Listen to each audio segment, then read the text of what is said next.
붙어서 아예 붙어서 아예 붙어서.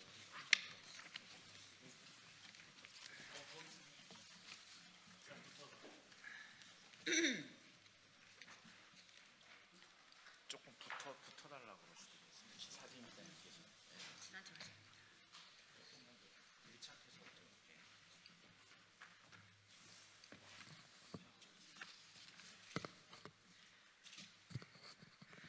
네, 지금부터 불공정 계약 주 6일 근무 협박, 프레시백 90% 회수 강요, 말뿐 인상생, 쿠팡 CLS 규탄 기자회견을 시작하도록 하겠습니다. 노동조합이 그동안 계속 이 쿠팡의 노동 시스템과 현행법, 그러니까 생활물류법이죠. 이것이 충돌하고 있다라는 말씀을 계속 드려왔습니다. 쿠팡이 매년 수수료를 깎으면서 계약 기간 중에 막 수수료를 변경하고 계약 갱신이 되면 묵시적 갱신이 되었음에도 대리점들이 그 기간이 지난 이후에도 이렇게 자동 갱신을 인정하지 않고 수수료 삭감을 시도하고 있는 이런 사례입니다. 이것이 여전히 택배 현장에서, 쿠팡 택배 현장에서 계속되고 있다, 이런 내용이라고 보시면 될 것 같습니다. 먼저 오늘 기자회견 참석하신 분들 소개해 드리도록 하겠습니다. 먼저 진보당 정혜경 의원님 참석해 주셨습니다. 택배노조 김광석 위원장님 참석해 주셨습니다. 택배노조 쿠팡본부 준비위원장이신 강민욱 위원장님 참석해 주셨습니다. 그리고 어제죠. 새벽 배송을 마치고 오늘 이렇게 귀중한 시간을 내주셔서 참석해 주신 쿠팡 현장 택배 노동자분들이 오늘 오셨습니다. 네, 먼저 모두 발언으로 정혜경 진보당 의원님의 말씀을 듣도록 하겠습니다.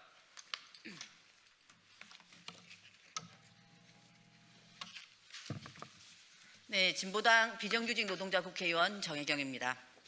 쿠팡의 거짓말이 또 한 번 드러났습니다. 국정감사와 청문회에서 국토부에 표준계약서를 이행하겠다, 가로사를 유발하는 클렌징 제도를 개선하겠다고 말하고는 서비스 수준 평가 지표로 프레시백 해수율을 넣어서 여전히 클렌징 제도를 시행하고 있습니다. 매월 수행률을 집계해 대리점 재계약 지표로 활용하여 노동자에게 사실상 공짜 노동이라고 볼 수 있는 프레시백 회수를 강요하고 있는 것입니다.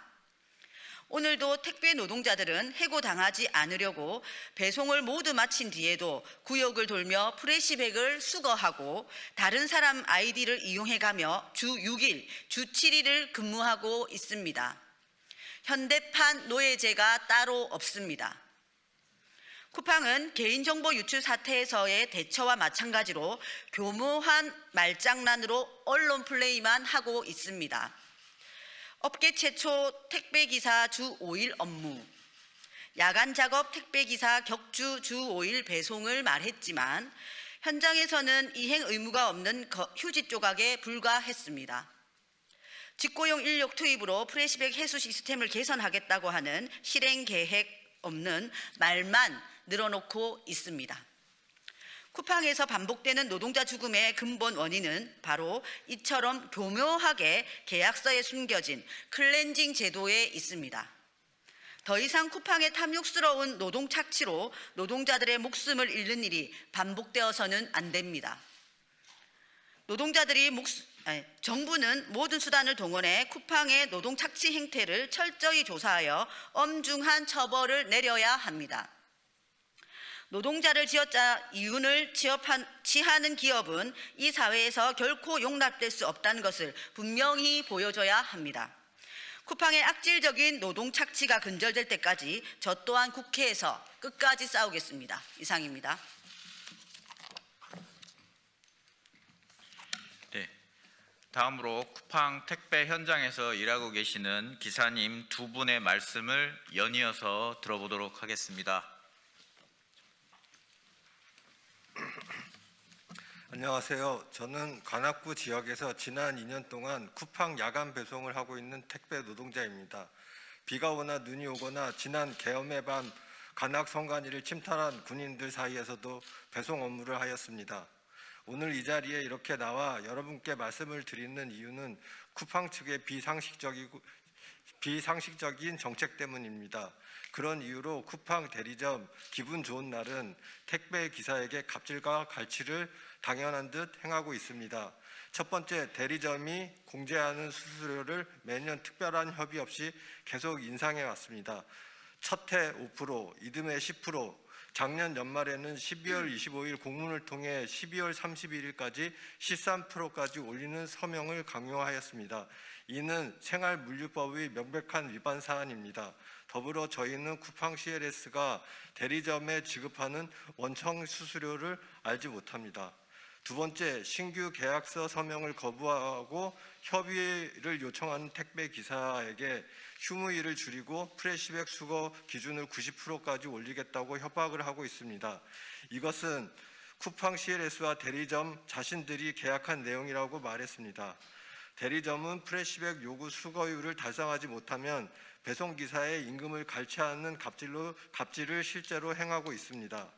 세 번째, 오류동 구로 캠프에 열악하고 위험한 상황을 수차례 쿠팡 측에 시정해달라고 요청했으나 전혀 달라진 게 없습니다. 쿠팡 구로 캠프는 야간 배송 때 차를 댈 자리가 없어 많은 기사들이 대형 트럭이 다니는 길가에서 비가 오나 눈이 오나 야외 적재를 하고 있습니다. 언제 인사사고가 나도 이상하지 않은 상황을 2년 넘게 방치하고 있습니다. 넷째, 택배 기사의 사정상 배송을 못하는 상황에 투입되는 용차 기사 비용을 과도하게 책정해서 부담을 가중시켰습니다. 용차 기사가 투입을 하게 되면 거의 배송비의 2배 가량을 배송 기사가 부담해야 하는 구조입니다. 이런 배송 기사에 대한 불합리한 처분은 쿠팡 측의 비상식적인 운영을 대리점을 통해 배송 기사에게 몇 배 더 가혹하게 전가되고 있습니다. 이는 쿠팡 측 노동자의 노동권을 무시하는 행포를 고스란히 대리점을 진행하거나 혹은 대리점의 이런 행태를 방관하고 있다고 볼 수밖에 없습니다. 대부분 야간 택배 기사는 야간 작업의 특수성이 있어 야간 택배를 선호합니다. 국민 대부분은 이제 새벽 배송의 편리함이 실생활에 장착되어 있습니다. 하지만 이면에 이러한 어두움이 있다는 사실을 꼭 전달하고 싶어서 이 자리에 섰습니다. 쿠팡 CLS는 국민 앞에 스스로의 약속한 만큼의 야간 택배 기사의 격주 5일제가 현장에서 제대로 지켜질 수 있도록 철저히 관리 감독해야 합니다. 나아가 쿠팡 프레시백 90% 수거 기준은 당장 폐지되어야 할 것입니다. 감사합니다.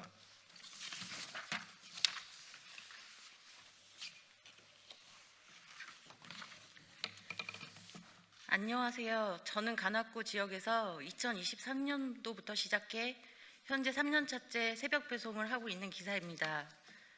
오늘 이 자리에서 쿠팡 CLS와 대리점의 기사들에 대한 부당한 처우에 대해 말씀드리러 나왔습니다. 쿠팡은 새벽 배송과 함께 성장했다고 해도 과언이 아니라고 생각합니다. 하지만 그 성장 과정에서 정말 많은 기사들이 항상 고용 불안과 단가 경쟁에 시달리며 혹사당하고 기업이 성장하는 만큼 오히려 기사들의 처우는 바닥을 향해 가고 있습니다. 새벽 배송은 7시까지 무조건 배송 완료가 되어야만 하는 시스템입니다. 7시까지 배송이 되려면 모든 것이 제 시간에 이루어져야지만 기사들이 덜 혹사당하게 돼 있습니다. 야간 기사들은 항상 배송 물품을 전달해주는 간선차가 늦어져서 첫 배송부터 달려야만 합니다. 1차 배송 후 캠프에 다시 복귀해서 물건을 적재하고 배송하는 과정을 많게는 3회까지 반복하기 때문에 1차 때 배송했던 곳을 2차, 3차 다시 방문해야 합니다. 그냥 걸어서 배송한다면 절대 7시까지 배송을 할 수가 없습니다. 캠프에 주차 자리가 부족하기 때문에 1차 배송이 늦어지면 캠프 바깥에서 적재해야 합니다. 그 넓은 캠프 끝에서 끝을 오가며 캠프 멀리 외부까지 무거운 롤테이너를 끌고 수차례 왔다 갔다 해야 하기 때문에 2차, 3차 배송 시작도 그만큼 늦어집니다. 주차라도 하려면 무조건 달려서 빨리 끝내고 캠프에 복귀해야만 합니다. 그래야 조금이라도 빨리 출차할 수 있기 때문입니다. 비가 와도 눈이 와도 예외가 없습니다. 캠프가 위치한 곳에 외부적 적재는 많은 위험이 있습니다. 25톤 이상의 간선차들이 수시로 드나들며 수많은 배송 차량이 오가는 곳이기 때문입니다. 많은 기사들이 캠프 내 적재할 곳이 없어 외부에 주차해야만 하는 열악한 환경에서도 각자 맡은 바 시간 내 배송 완료를 최우선으로 열심히 달려서 새벽 배송이 가능한 겁니다. 시간 제한이 있는 심야 배송에 점점 무거운 합포장이 늘어나고 있고 달려야 배송 가능한 심야 배송에 가전 가구 같은 중량 물품들도 많아져서 현장의 심야 기사들은 하나같이 너무도 힘들어합니다.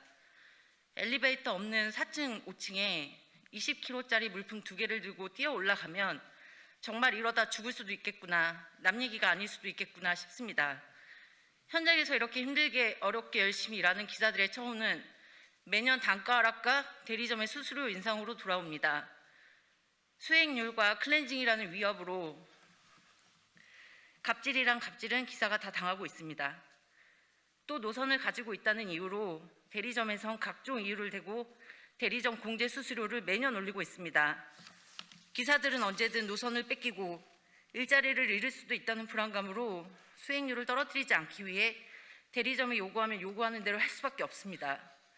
단가 조정이나 수수료 인상, 계약 기간도 어떤 사전 통지도 없이 통보를 하고 기사가 항의하면 휴무를 줄이고 프레시백 회수율로 협박을 합니다. 쿠팡 CLS와 대리점 계약 조건이 프레시백 회수 90%라며 회수를 강요합니다. 대리점에 제시한 계약에 동의하여 저희의 임금 수수료가 삭감되면 프레시백 회수를 60% 이상만 회수하면 된다고 하는데 그마저도 이하가 되면 벌금으로 배송 단가를 강제로 삭감시키고 있습니다. 대체 기사들은 특수고용직이라는 법의 사각지대에서 대리점이 휘두르면 휘두르는 대로 당해야만 하는 건가요? 쿠팡에서 작년부터 시행하는 격주 5일 근무에 대한 대체 기사 투입 비용을 고정기사한테 전가시켜 수수료를 매년 기사들과 어떠한 협의조차 없이 일방적으로 인상하고 있는데 어떤 기사가 동의할 수 있겠습니까? 대리점은 본사에서 요구하는 수익률 조건을 지키지 못하면 노선을 뺏기기 때문이라는 이유를 들고 있습니다. 밤새도록 7시 배송 완료하는 것만으로도 전력 질주를 밥 먹듯 하고 있는데 그 촉박한 시간에 배송지에 없는 프레시백 회수까지 강요하는 건 기사들을 사지로 내모는 것이라고 생각합니다. 받아야 될 돈에서 삭감되는 것이 두려워서 울며 겨자 먹기로 배송 완료를 모두 끝낸 뒤에도 4층, 5층 엘베 없는 곳까지 100원, 200원 주는 프레시백 회수를 위해 퇴근도 하지 못합니다. 또 회수한 프레시백을 하나씩 펼치고 내부에 쓰레기 분리까지 해서 반납해야 하는 일을 단 하루도 빠짐없이 하고 있습니다. 이런데도 쿠팡은 대리점을 통해 더 많은 것을 요구하고 원청 단가 비공개로 대리점이 얼마를 가져가든 알아서 하도록 함으로써 사실상 배송기사들은 언제든 버려질 수 있는 일회용 정도로 만들어 놓았습니다. 쿠팡의 배송기사로서 쿠팡과 함께 상생하는 관계가 아닌 철저한 갑과 을의 관계 속에서 기사들은 무력감마저 느낍니다. 쿠팡 CLS에 묻고 싶습니다. 야간 배송기사에 대해 격주 5일제를 하겠다는 발표는 거짓이었습니까? 프레시백 회수를 매일 90% 이상해야 구역을 뺏기지 않는다니 이게 말이나 됩니까? 결국 쿠팡 CLS의 이런 행태로 인해 대리점이 갑질을 하는 것이고 택배기사들이 죽거나 다치는 것입니다. 국회에 요구합니다. 아직도 이러한 비인간적인 갑질이 쿠팡 현장에 계속되고 있습니다. 쿠팡 노동자들이 일하다 죽거나 다치지 않도록 고용 불안에 시달리지 않도록 해주십시오. 감사합니다.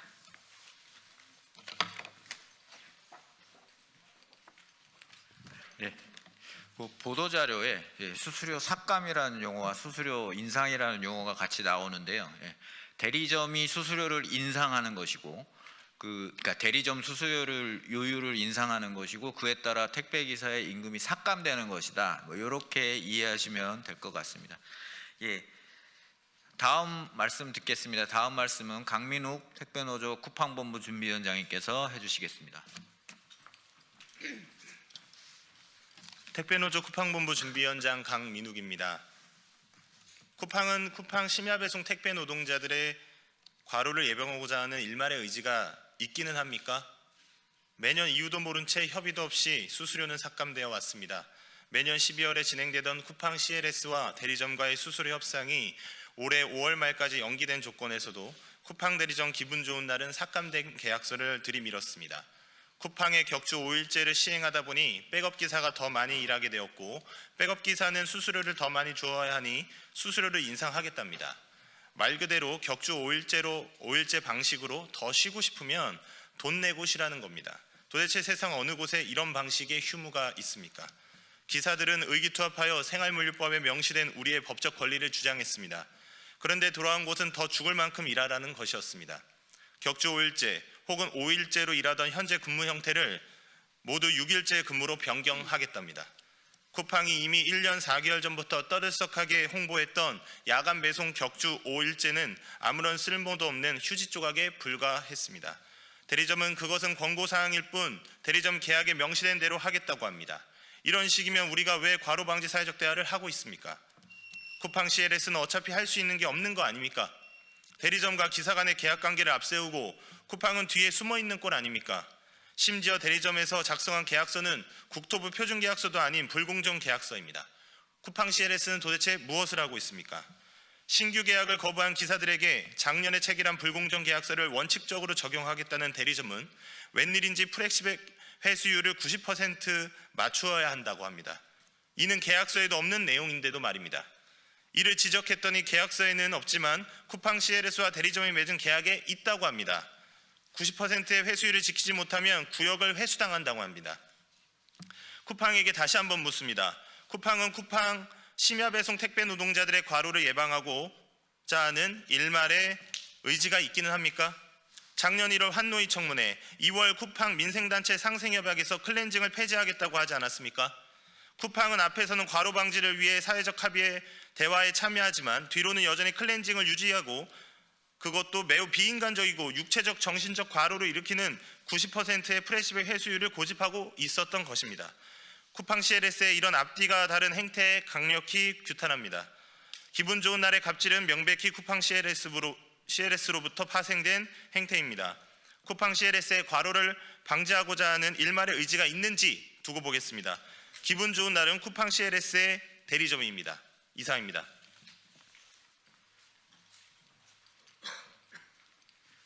마지막으로 기자회견문을 김광석 택배노조 위원장님께서 낭독해 주시겠습니다.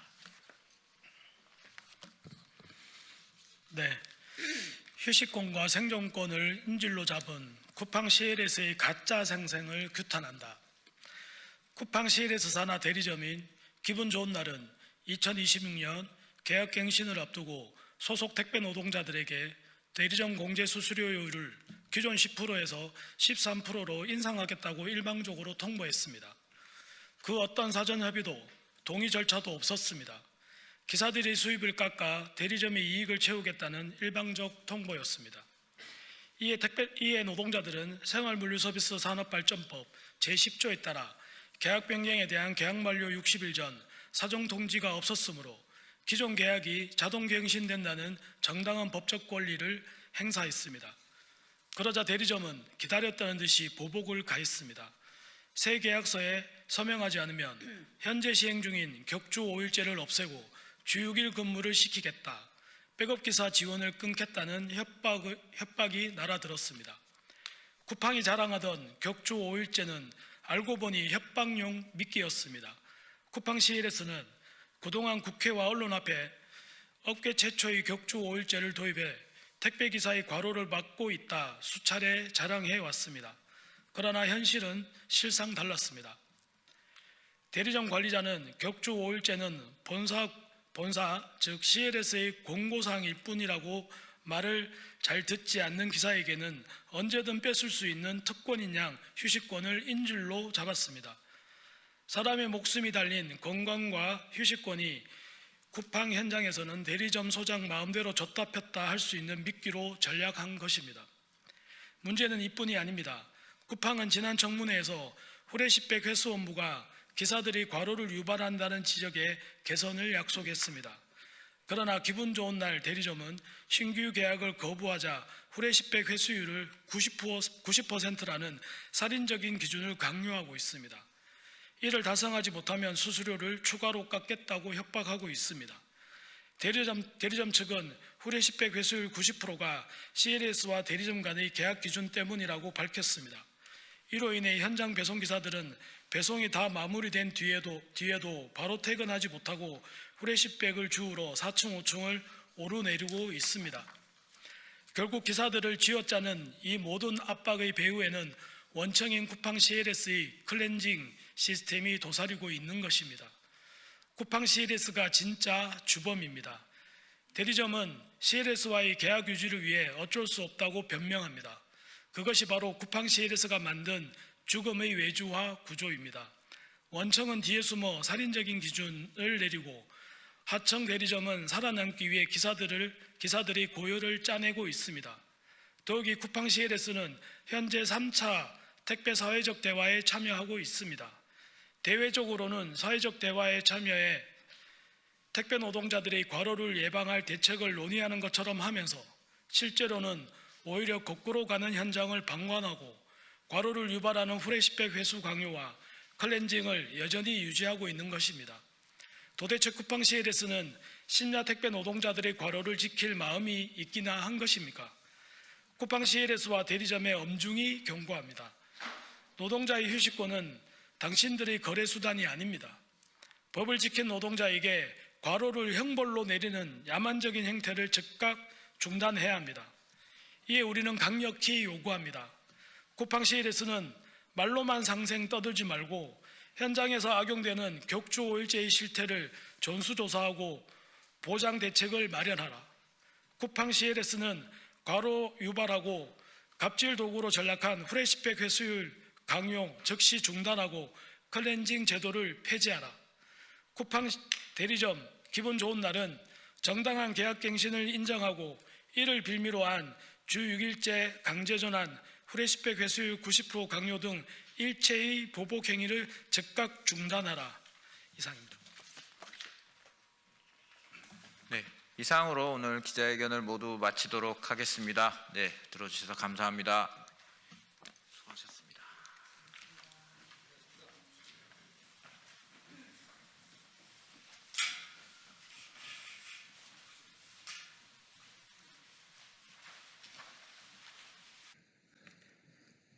예, 지난 12월 31일 한국 GM 세종물류센터에서 GM 부품 물류지회 노동자 120여 명이 해고를 당했습니다. 한 곳에서 20년 넘게 일을 했지만 노동조합을 만들고 정당한 교섭을 하고 파업했다는 이유만으로 한순간 일터에서 내몰렸습니다. 헌법이 보장한 노동 3권에 대한 정면 도전이고 개정된 노조법 2, 3조를 무시하는 행위입니다. 그래서 원청 사용자인 한국 GM의 책임 회피를 규탄하고 하청 노동자 120명의 고용 승계와 함께 집단 해고 사태 해결을 위해 교섭을 나설 것을 촉구하는 GM 부품 물류 하청 노동자 120명 집단 해고 사태 관련 진보당 금속노조 긴급 기자회견 진행하겠습니다. 기자회견 순서는 먼저 금속노조 구신성 부위원장 발언을 하시고 진보당 정혜영 의원 발언하시고 금속노조 한국 GM지부 이영수 정책실장 발언, 그리고 마지막으로 금속노조 대전 충북지부 GM 부품 물류지회 노형주 부지회장께서 발언을 순서대로 하시겠습니다. 예, 기자회견 시작하겠습니다.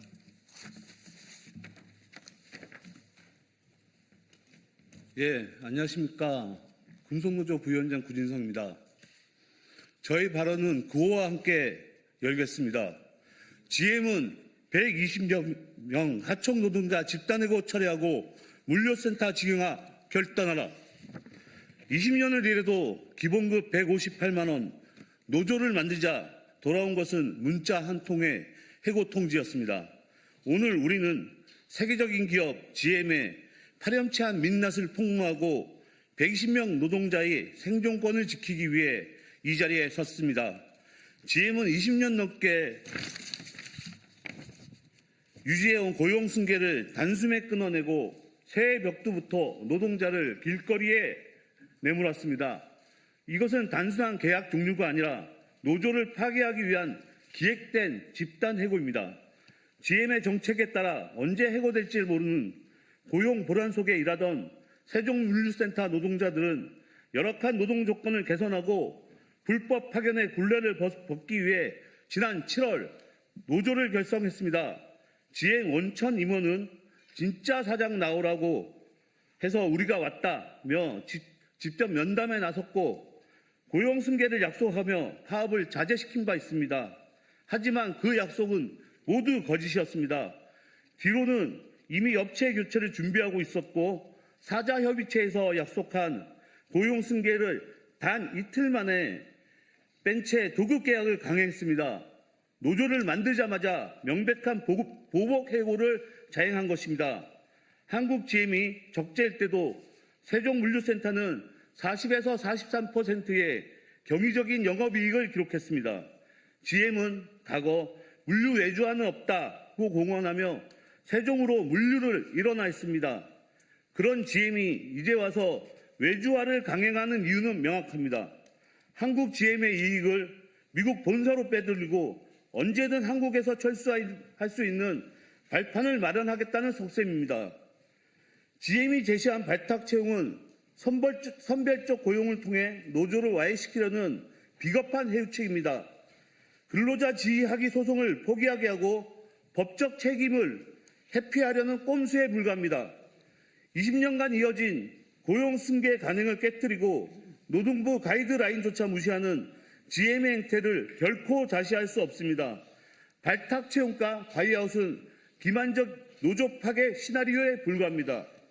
한국 GM 물류지의 집단 해고 철회 및 세종물류센터 직영화 요구 쟁취 투쟁은 개정된 노조법 2, 3조, 이른바 노란봉투법이 우리 사회에서 온전히 작동할 수 있는지 가늠하는 시금석이 될 것입니다.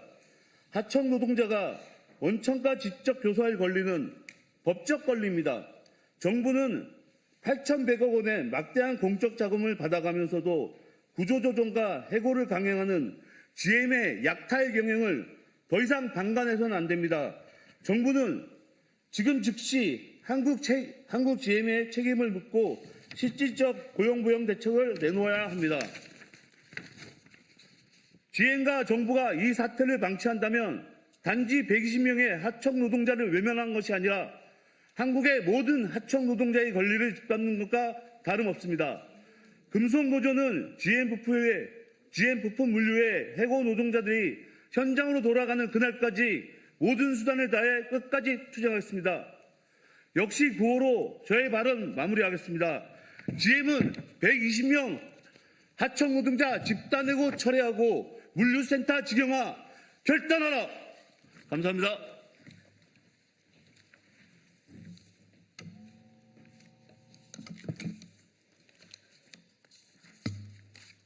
네, 진보당 비정규직 노동자 국회의원 정혜경입니다.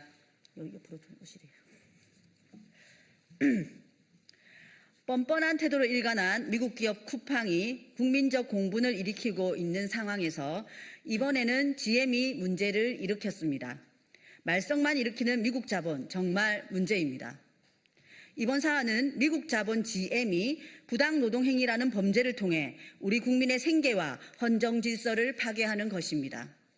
불법 파견을 지속하기 위해 부당 노동 행위라는 또 다른 범죄를 동원한 것이며 먹튀 자본들이 벌이는 전형적인 배째라식 협박이자 조롱입니다.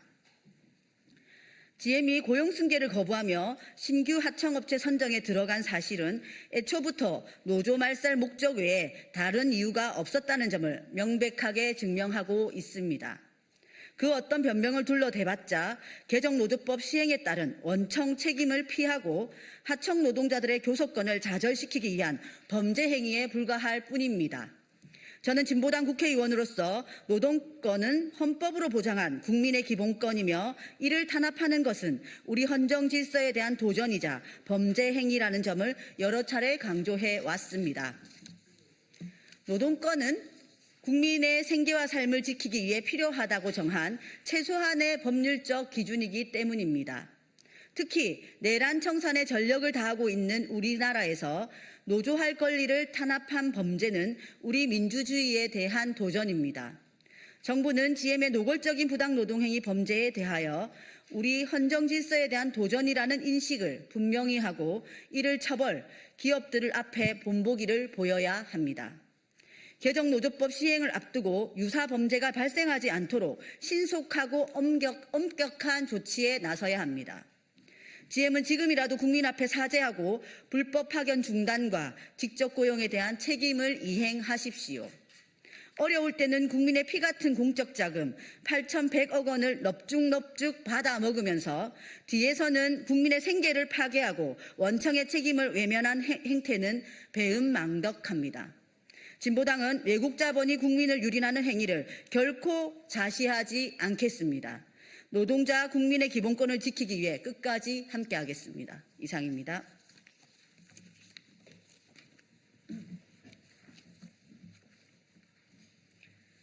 예, 저는 전국 금속 노동조합 한국 GM 지부 정책기획실장을 맡은 이영수라고 합니다. 제가 말씀드릴 것은 지금 오늘 기자회견의 주제는 세종에 있는 GM 부품 물류 비정규직 노동자들의 집단 해고 문제인데 지금 한국 GM에서는 또 한편으로 전국 9개 직영 정비 사업소 폐쇄가 이루어지고 있습니다. 한국 GM 지부 노동조합은 작년도 임금 교섭에서 정비사업소 폐쇄와 관련해서 한국 GM과 원점부터 재논의하기로 합의를 하였음에도 불구하고 불과 2주 만에 회사는 합의를 뒤집고 9개 직영 정비사업소를 올해 2월 15일자로 폐쇄한다고 발표를 했습니다. 그래서 지금 한국 GM 같은 경우는 지난 2018년부터 보면은 지속적으로 공장을 축소해오고 한국 내에 있는 자산을 매각하기만 급급했습니다. 실제로 군산 공장이 폐쇄가 되었고 인천, 창원, 제주에 있는 물류사업소가 폐쇄가 되었으며 부평에 있는 이 공장 또한 폐쇄가 되었습니다. 뿐만 아니라 정비사업소 부지를 매각하고 LOC 부품 물류 부지를 매각하고 부천 직업훈련원 부지를 매각해서 이 매각 대금이 GM의 사업자금으로 흘러들어갔습니다. 뿐만 아니라 연구개발 사업소까지 법인을 분리하면서 종합자동차 회사로서 연구개발, 제조, 서비스 이런 각종 부분들의 사업들을 폐쇄함으로 인해 가지고 공장을 사실상 운영할 수 없을 정도까지 이루어지고 있고 이것이 한국 GM의 철수 가능성을 더욱 확대시키고 있는 상황입니다. 이런 와중에 동시에 세종 하나밖에 남지 않은 그리고 보도자료 보시면 나와 있는 대로 엄청난 이윤을 벌어들이고 있었던 세종 부품 물류 공장을 또 외주화해서 이것을 팔고 또 많은 이윤을 벌겠다는 것이 GM의 의도입니다. 이 과정에서 우리 비정규직 노동자들이 해고가 되고 있는 상황인 것입니다. 한국 GM은 지난 2018년도 8,100억 원이라는 공적 자금을 지원받았습니다. 하지만 7년이 지난 지금 전혀 이 공적 자금 지원에 대해서 통제가 되지 않고 있는 상황입니다. 지난 올해 2026년 또 지자체 선거가 있습니다. 한국 GM이 전 세계에서 보인 행태를 보더라도 이 지자체 선거라든지 정부의 일자리 협박을 통해서 자금 지원을 받고 지원을 받았음에도 불구하고 결국 철수하는 행태가 한국에서 또 반복될 수도 있습니다. 저희들 한국 GM 지부는 이 정비사업소 폐쇄 문제 그리고 물류사업소 비정규직 노동자들의 해고 문제가 결코 분리된 문제가 아니고 한국 GM이 지속적으로 공장을 황폐화시키고 결국 철수까지 이어짐으로 인해 가지고 우리 노동자들의 생존권을 위협하는 사안이다 하는 심각한 상황 인식을 가지고 함께 싸워나갈 예정입니다. 감사합니다.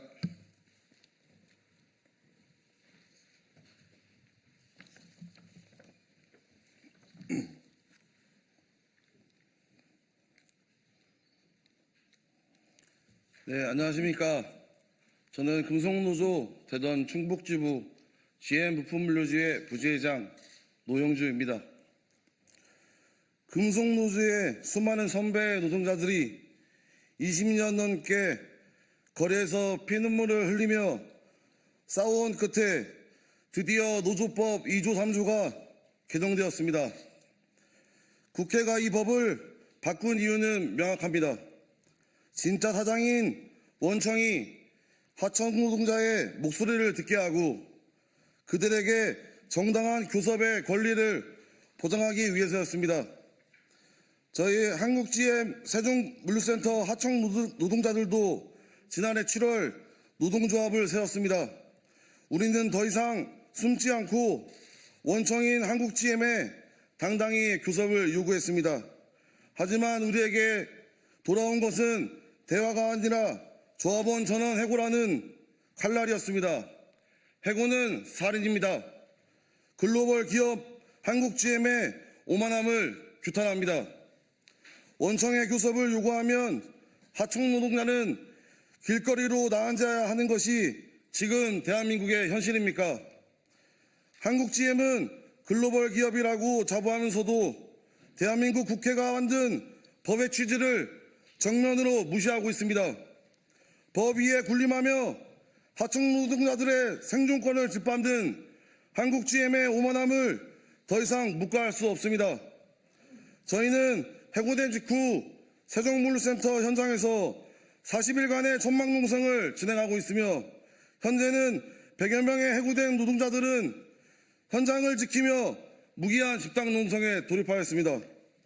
하지만 한국GM은 묵묵부답으로 일관했습니다. 그래서 저희는 이제 이곳 한국GM 부평공장 앞으로 투쟁의 거점을 옮겨 농성에 돌입했습니다. 원청인 한국GM의 명확한 답변을 듣기 전까지는 단 한 발자국도 물러설 수 없기 때문입니다. 추운 겨울 차가운 아스팔트 위에서 농성을 이어가는 이유는 단 하나입니다. 해고된 노동자 전원의 고용 승계와 진짜 사장 한국GM의 책임 있는 답변을 받아내기 위함입니다.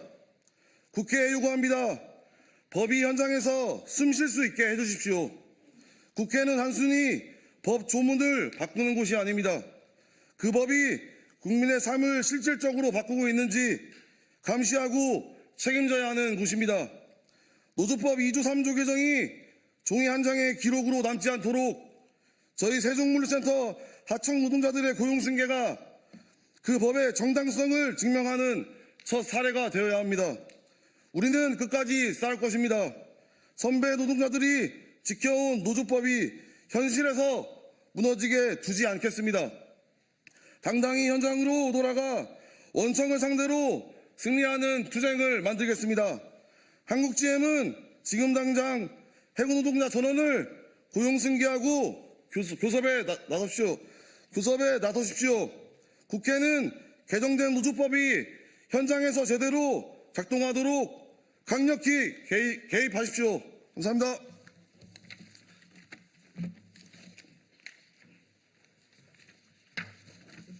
네, 이것으로 GM 부품물류 하청 노동자 120명 집단 해고 사태 관련 진보당 금속노조 긴급 기자회견 마치겠습니다.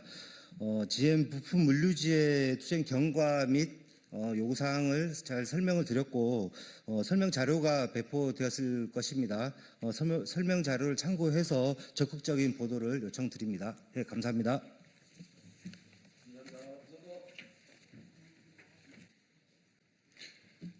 네, 시작하도록 하겠습니다. 네, 반갑습니다. 저는 국민의힘 동작갑 당협위원장 장진영입니다. 지난주에 저희는 이 자리에서 김병기 배우자가 동작구 의원의 법인카드를 추가로 불법적으로 사용한 추가 의혹을 공개한 바 있습니다.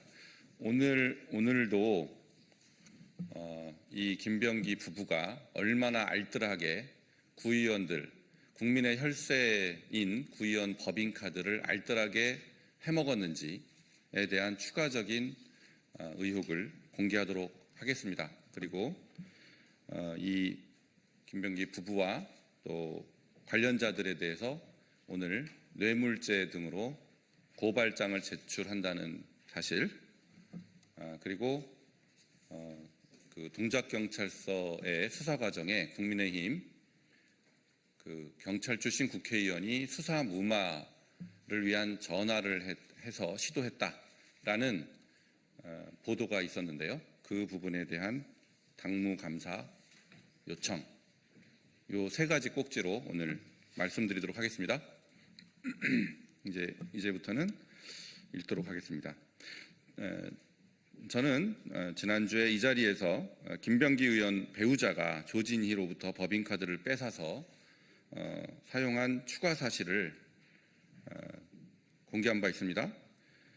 부의장 재임 시기뿐만 아니라 2020년 의장으로 재직하던 당시에도 그런 불법적인 사실이 있었다는 증거를 공개한 바 있습니다.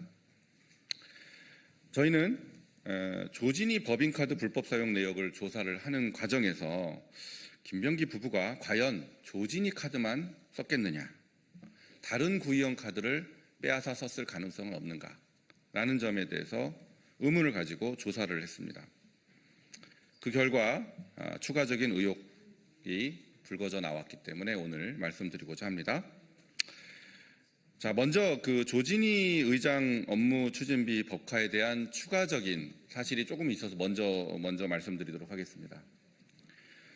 조진희가 의장이었던 2020년도 업무 추진비 집행 내역을 보면 여기서 보시는 바와 같이 2020년 9월 17일 날 대방 할인마트에서 35만 원, 2020년 12월 18일 날 이마트 용산점에서 45만 원, 조진희 카드입니다. 이렇게 사용됐습니다. 근데 그 적요란을 보면 내방객 제공 다과류 구입 이렇게 적요란에 써 있습니다. 그런데 저희가 동작구 의회에 그 이런 내방객에 제공하는 다과를 구입하는 담당자에게 확인을 해봤는데 그 담당자는 손님에게 제공하는 다과류를 의장의 업무 추진비 카드로 구입한 사실이 없다. 그리고 그런 다과류는 의회의 공통경비 카드로 구입을 해왔다라는 진술을 저희가 들었습니다. 그리고 이 대방 할인마트 35만 원, 이 부분과 이마트 용산점인데 이마트 용산점은 특히 용산에 있기 때문에 동작구 의회에서는 사용하지 않는 곳이다라는 진술도 저희가 확보했고요. 그 다음에 이 대방 할인마트가 위치가 김병기 의원이 살고 있는 아파트에서 20m, 직선거리로 20m 거리에 있는, 그러니까 집 앞에 있는 마트입니다. 거기서 무려 35만 원이나 되는 의장 카드가 사용됐는데 적요란에 써 있는 것처럼 내방객에게 제공하는 다과는 공용 카드로 썼지 의장 카드로는 사용하지 않았다라는 점입니다. 그렇기 때문에 이것은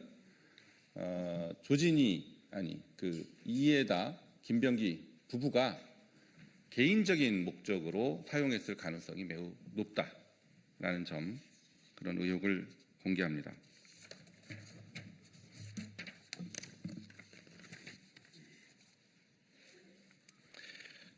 그리고 이제 조진희 이외에 다른 구의원 법인카드 사용 내역에 대해서 말씀드리겠습니다. 김병기 의원과 관련된 차남의 숭실대 편입 의혹, 공천헌금 탄원서 등 여러 사안에서 반복적으로 등장하는 구의원이 있는데 그 사람이 바로 이지희 구의원입니다. 이 사람은 김병기와 같은 아파트에 삽니다. 그러면서 김병기 배우자의 수행비서 역할을 해온 사람으로 알려져 있습니다. 그리고 최근 보도에 의하면 공천 뇌물 그 돈 심부름까지 한 사람으로 보도가 되기도 했습니다. 김병기의 핵심 신복입니다. 그 이지가 2020년 동작구 의회의 운영위원장을 역임했는데 운영위원장에게도 법인카드가 제공이 됩니다. 그 법인카드 내역을 봤더니 조진희의 사례와 유사하게 여의도 일대에서 고액 결제가 반복적으로 이루어진 사실이 확인됐습니다. 지금 왼쪽에 제 왼쪽에 그 판넬을 보시면 2020년 7월 31일부터 2021년 1월 8일까지 8차례에 걸쳐서 여의도 음식점에서 결제가 됐고요. 그 금액이 상당히 큽니다. 그래서 7월 31일은 43만 원, 31만 원, 30만 원, 42만 원 등등 굉장히 고액의 식사가 대금이 결제가 됐는데 이 중에 일부 음식점들은 조진희 법인카드의 사용 장소와 일치합니다.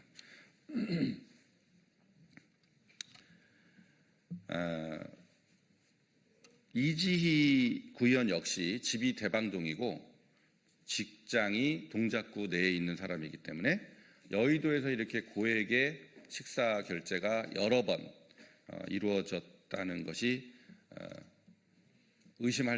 충분히 의심할 수 있을 만한 대목인데요. 조진이 사용 패턴과 매우 유사하다는 점에서 이 김병기 부부가 이지 카드를 역시 빼서 썼을 가능성도 충분히 있다라는 합리적인 의혹을 제기하는 바입니다. 이 법인카드는 동작 구민들의 소중한 혈세입니다. 그 혈세가 사적으로 유용된 것이 사실이라면 절대로 묵과할 수 없는 범죄 행위입니다. 저는 지금까지 제기한 김병기 그리고 그 배우자 이해다, 그 조진희에 관한 법인카드 사용 범죄를 오늘 뇌물수수, 정치자금법 위반, 업무상 횡령 및 배임 그리고 증거인멸 혐의로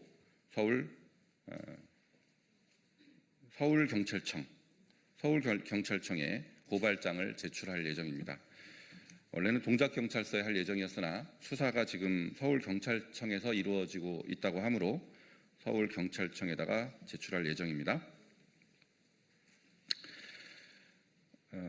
고발장은 이 기자회견을 마친 직후에 저희가 서울경찰청으로 이동해서 제출할 예정입니다.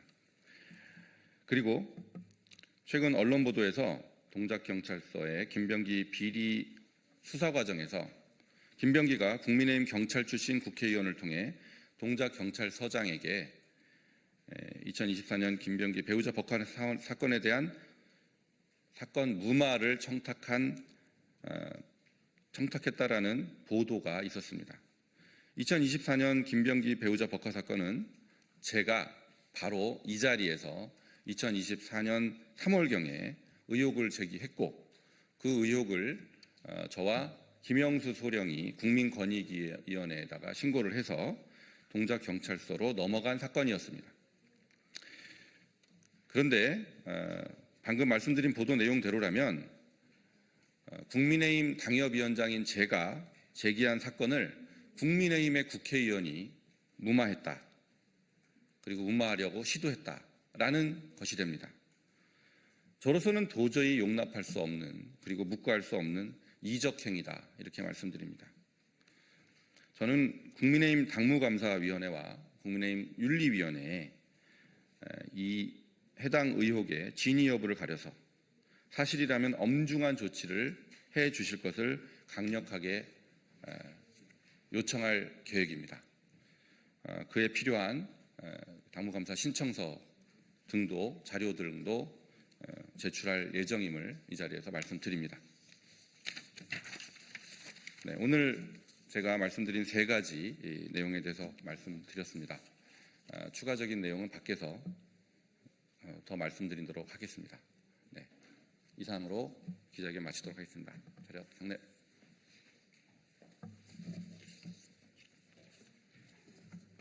네, 존경하는 국민 여러분, 김영배 의원입니다. 오늘 쿠팡 관련해서 국민들께 보고드릴 내용이 있어서 이 자리에 서게 됐습니다.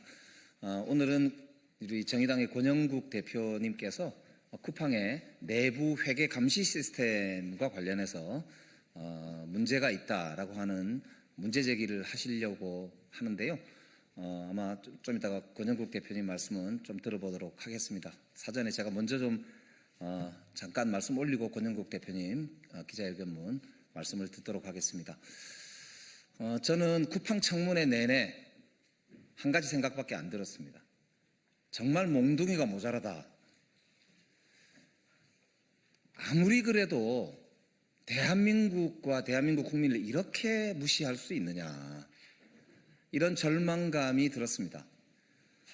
적어도 기업이 사람들이 모여서 하는 것이고, 우리가 이 세상을 좋게 만들어 나가는데 기업의 역할도 매우 중요하기 때문에 우리 국민들에게서 연간 40조 이상의 매출을 일으키고 있는 기업이 그래도 최소한의 우리 대한민국 국민들을 존중하고 국민들의 생명과 자존심을 존중해주는 태도를 보일 줄 알았는데, 정말 쿠팡 청문회 결과는 우리 쿠팡은 정말 대한민국 우리 법체계 내에서 이 확실하게 본때를 보여줘야 되겠다, 이런 생각이 드는 것 같습니다.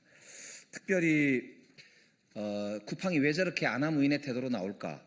제가 내린 결론은 그런 거였습니다. 쿠팡이 미국에 있는 주주들과 미국의 주가와 미국에 있는 증권거래위원회 같은 감독 기구만 겁을 내고 거기만 관리하면 된다. 한국은 뭐 적당히 벌금 내고 처벌도 적당히 받고 국민들한테 적당히 비난받아도 뭐 어쩔 거야. 이게 쿠팡의 현재의 생각이고 김범석 의장의 태도다, 이런 결론을 내리게 됐었습니다. 미국 내에서 집단 소송에 대한 우려 때문에 아마 로저스 대표도 그렇고 산하에 있는 그 기업들이 전부 변호사들로 사장단, 부사장단이 꾸려져 있거든요. 그런 모습 자체가 그런 국내에서는 아예 사법적으로 문제가 될 거를 처음부터 예측하고 방어 체계만 구축한 거 아니냐, 이런 생각이 들 정도입니다. 이제는 오히려 미국 증권거래위원회에 물어봐야 될 상황 아닌가 싶습니다. 정말로 미국 기업이 이렇게 불법적이면서도 아나무인의 태도로 한국에서 기업을 해도 괜찮은 거냐? 미국 기업의 감독 기준에는 이런 것들이 잘하는 일로 되어 있는 거냐? 이렇게 물어봐야 될 상황 아닌가 싶은데, 오늘 또 권영국 대표님이 더 이제 말씀을 주시면 우리 국민들께서도 더 생각을 많이 하시지 않을까 생각합니다. 저는 여기까지 말씀드리고 권영국 대표님의 말씀을 듣도록 하겠습니다.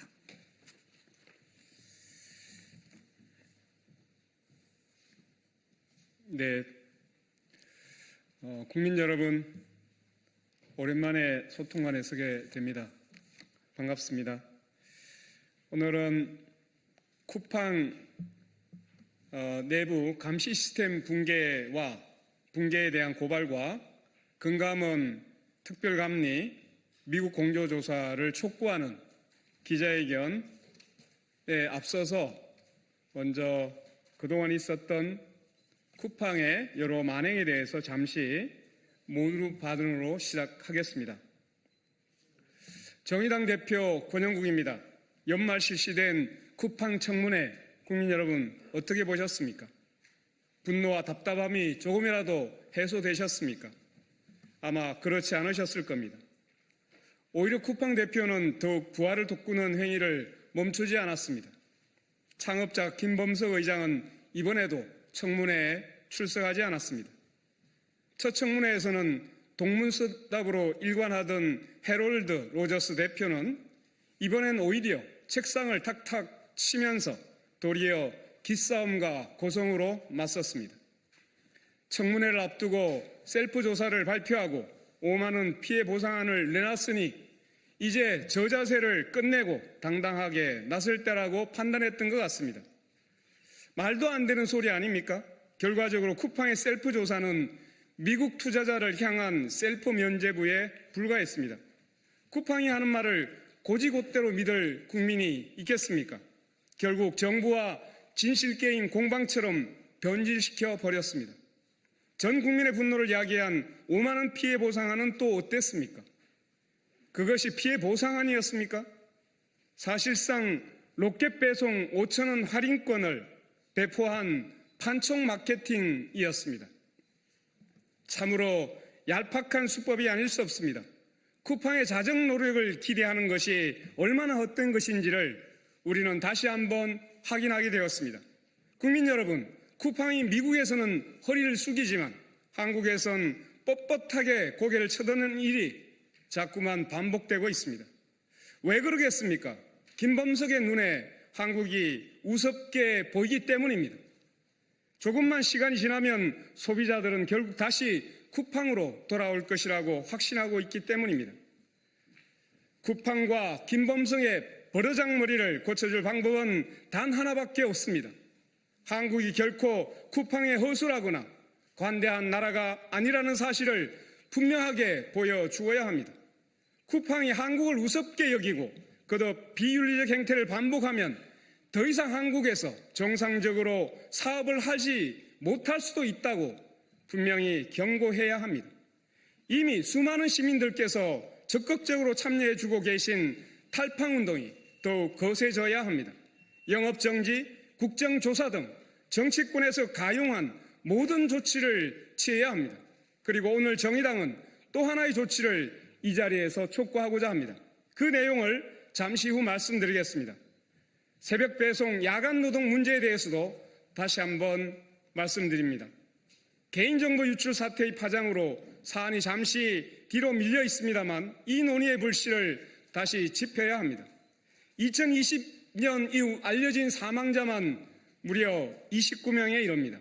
더 이상 방치할 수 없는 이 끔찍한 현실을 만든 것은 바로 쿠팡입니다. 소비자들이 필요로 해서 새벽 배송이 만들어진 것이 아니라 쿠팡이 소비시장 장악을 위해 새벽 배송 그것을 만들었기 때문에 새벽 배송이 마치 기본이 된 사회가 되어버렸습니다. 최저임금 수준의 주간 노동으로는 생계를 유지할 수 없는 노동자들이 야간 노동으로 내몰리고 있습니다. 편의와 필수가 구분되지 않는 쿠팡의 멤버십 혜택과 운영 시스템 속에서 새벽 배송 수요는 줄어들고 있지 않습니다. 이제 쿠팡이 만들고 설계하고 확산한 새벽 배송 사회를 멈춰 세울 때입니다. 이번 청문회에서 산재 유가족 두 분이 나오셔서 김의석 의장의 산채 은폐 시도, 사과 없는 태도를 적나라하게 지적했습니다. 저 역시 고 김덕중 님에게 모욕적인 발언을 쏟아낸 김범석 의장에게 참으로 분노를 참기 어려웠습니다. 쿠팡이 책임을 인정하고 문제를 근본적으로 해결하기보다 이익을 쫓고 위법과 편법으로 일관하고 돈으로 해결하려 든다는 점에서 과로사와 개인정보 유출 사태의 본질은 전혀 다르지 않습니다. 그 사실을 어려운 자리에서 정언해 주신 유가족 여러분께 깊이 감사드립니다. 정의당은 언제나 여러분과 연대하겠습니다. 개인정보 유출, 과로사와 산재 은폐, 블랙리스트 작성, 일용직 퇴직금 미지급, 조직적인 정치인 대상 대관 로비, 자영업자 대상으로 한 수탈적 갑질, 노동자 수갑 연행, 국민 여러분, 총체적 부도덕 기업 쿠팡이 저지른 그 모든 악행을 똑똑히 기억해 주십시오. 정의당은 2026년을 탈팡 원년으로 만들 수 있도록 모든 노력을 기울이겠습니다. 그럼 이어서 오늘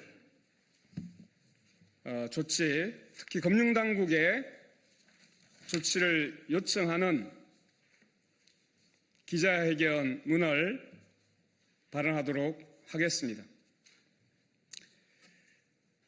쿠팡 내부의 감시 시스템이 사실상 붕괴된 것입니다. 열려있는 뒷문으로 들어왔는데, 도둑이 들어왔는데 보안 완벽하다고 거짓말하고 있는 쿠팡을 규탄합니다. 최근 쿠팡에서 퇴사한 직원이 5개월 동안이나 회사 내부망을 제집 드나들듯 접속해 수많은 고객 정보를 빼돌린 사건이 발생했습니다. 쿠팡은 이를 두고 나쁜 마음을 먹은 퇴사자의 개인 범죄라며 꼬리 자르기를 시도했습니다. 하지만 이것은 명백한 거짓입니다. 이번 사건의 본질은 외부의 침입이 아니라 집주인이 5개월 동안이나 현관문 열쇠를 바꾸지 않고 방치한 시스템의 직무유기였습니다. 정의당은 오늘 이 자리에서 쿠팡이라는 거대 기업을 지탱하는 삼중 감시 시스템, 내부 회계 관리 제도의 붕괴를 고발하며 금융당국의 적극적인 개입을 요구합니다. 첫째, 쿠팡 경영진은 IT 통제라는 글로벌 스탠다드와 주식회사 등의 외부 감사에 관한 법률상의 의무를 저버렸습니다. 미국 상장사의 쿠팡은 삭스법에 따라 회계 투명성을 위해 내부 회계 관리 제도를 운영해야 합니다. 이는 한국 자회사에도 동일하게 적용됩니다. 그 중에서도 IT 일반 통제는 퇴사자가 발생하면 즉시 시스템 접근 권한을 삭제하도록 규정하고 있습니다. 그러나 쿠팡은 퇴사자의 디지털 열쇠를 5개월이나 해소하지 않았습니다. 이는 단순한 실수가 아니라 시스템 설계와 운영이 엉터리였다는 증거입니다. 둘째, 2024년 내부 회계 관리 제도에 대한 적정 의견은 허위 또는 부실 평가의 결과일 가능성이 높습니다. 쿠팡은 2024년 결산 보고서에서 내부 통제에 아무런 문제가 없다고 적정으로 공시했습니다. 묻겠습니다. 이 퇴사자 권한 관리의 구멍, 이것이 2025년에 갑자기 생겨난 겁니까? 아닙니다.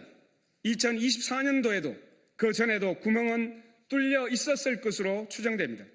그런데도 경영진은 문제없다고 보고했고 이를 감시해야 할 감사위원회와 외부 회계법인은 눈을 감았거나 무능했습니다.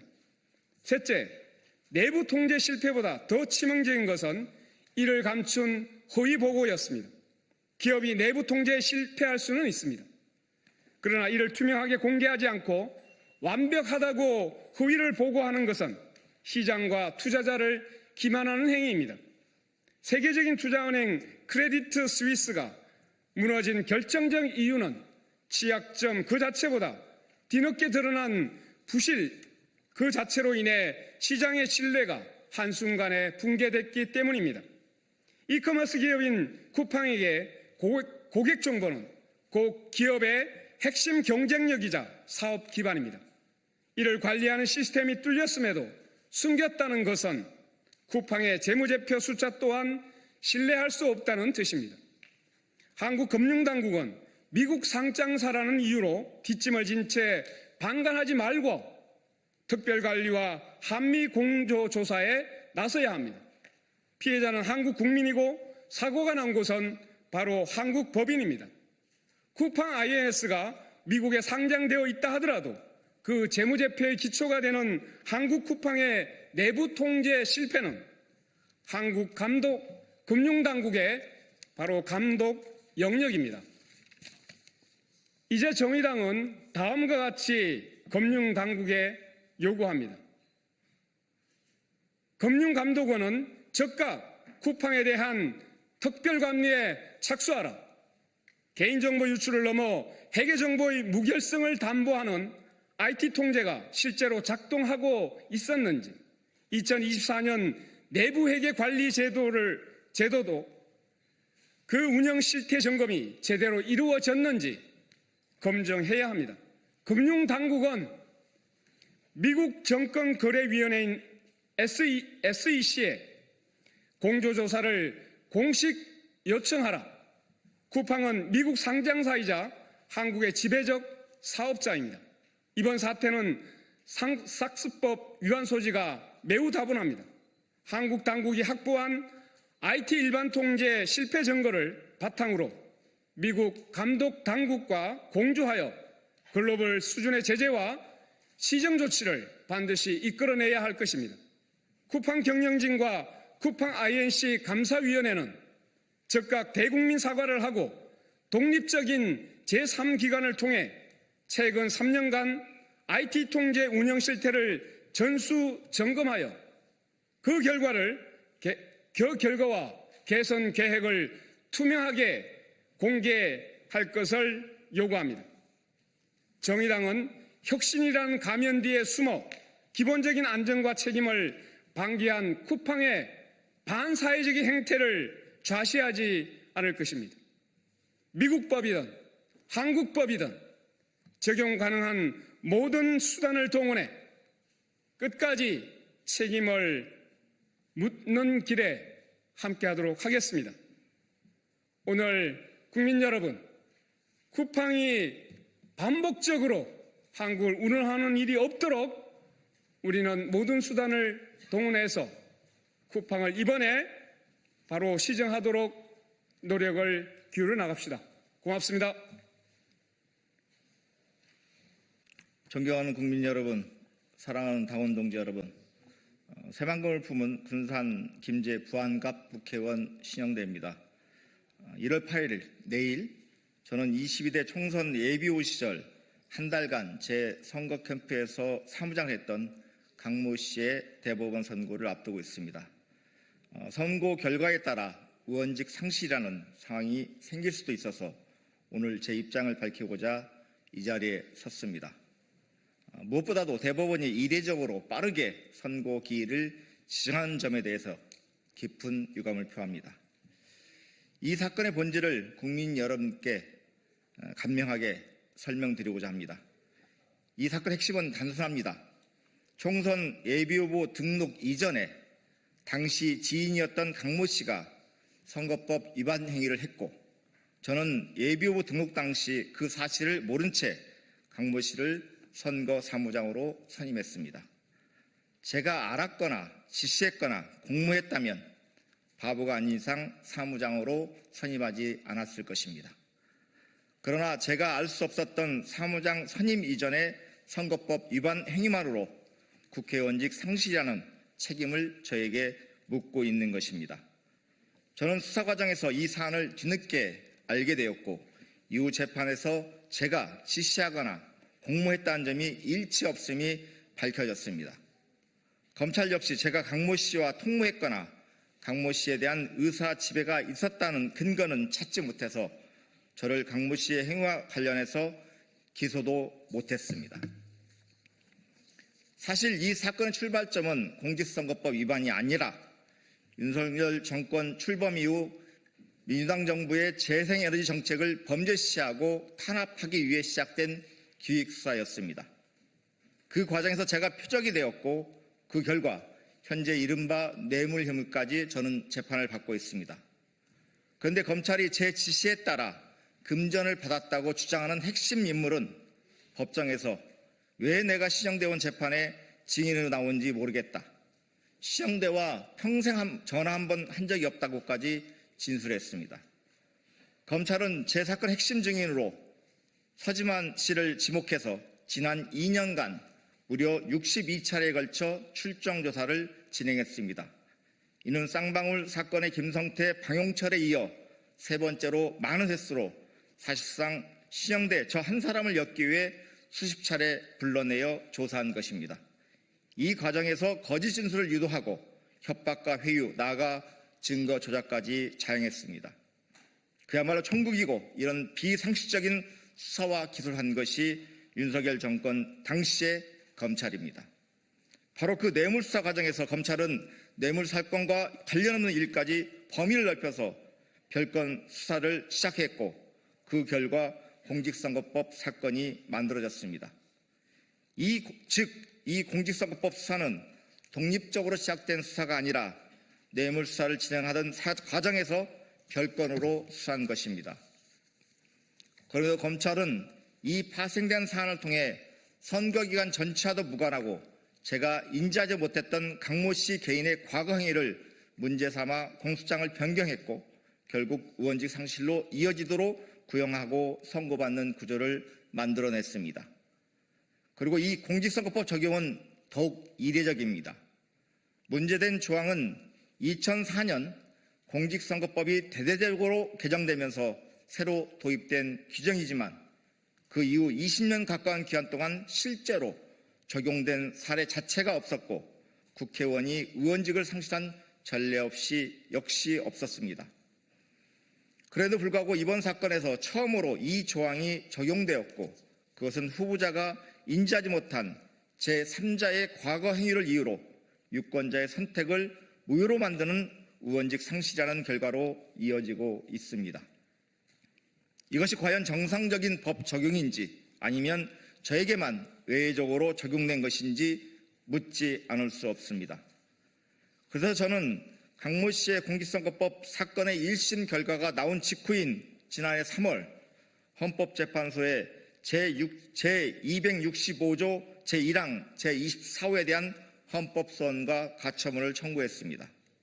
제가 알지 못했고 알 수도 없었던 사정 때문에 의원직이 박탈되는 것은 헌법이 보장하는 공무단임권을 침해하고 헌법 원리인 자기 책임 원칙에도 반하기 때문입니다. 혹자는 과거에도 선거사무장 회계 책임자의 선거법 위반으로 법원에서 의원직을 상실하고 헌재에서도 합헌이라고 판결한 전례가 있지 않느냐고 하지만 제가 청구한 헌법소원은 과거 사례들과 다릅니다. 헌법재판소는 그동안 후보자 등록 이후 회계 책임자 등이 벌금 300만 원 이상의 형을 선고받은 시점에서 사건에서 후보자의 의사 지배가 인정되는 경우에는 자기 책임 원칙에 반하지 않는다고 판단해 왔습니다. 그러나 제 사건은 그 전제가 전혀 다릅니다. 문제된 행위는 강모 씨를 사무장으로 선임하기 이전에 발생한 일이었고 선거 사무장을 선임하는 과정에서 당사자가 알리지 않는 한 후보자가 현실적으로 인지할 수 없는 사안이었습니다. 따라서 이처럼 과거에 전례가 없는 사안에 대해서는 헌법재판소의 판단을 통해 위헌 여부가 먼저 가려져야 합니다. 그러나 대법원 선고가 헌법재판소 판단보다 먼저 확정된다면 헌법적 판단을 기다릴 기회조차 없이 결과가 확정되는 것입니다.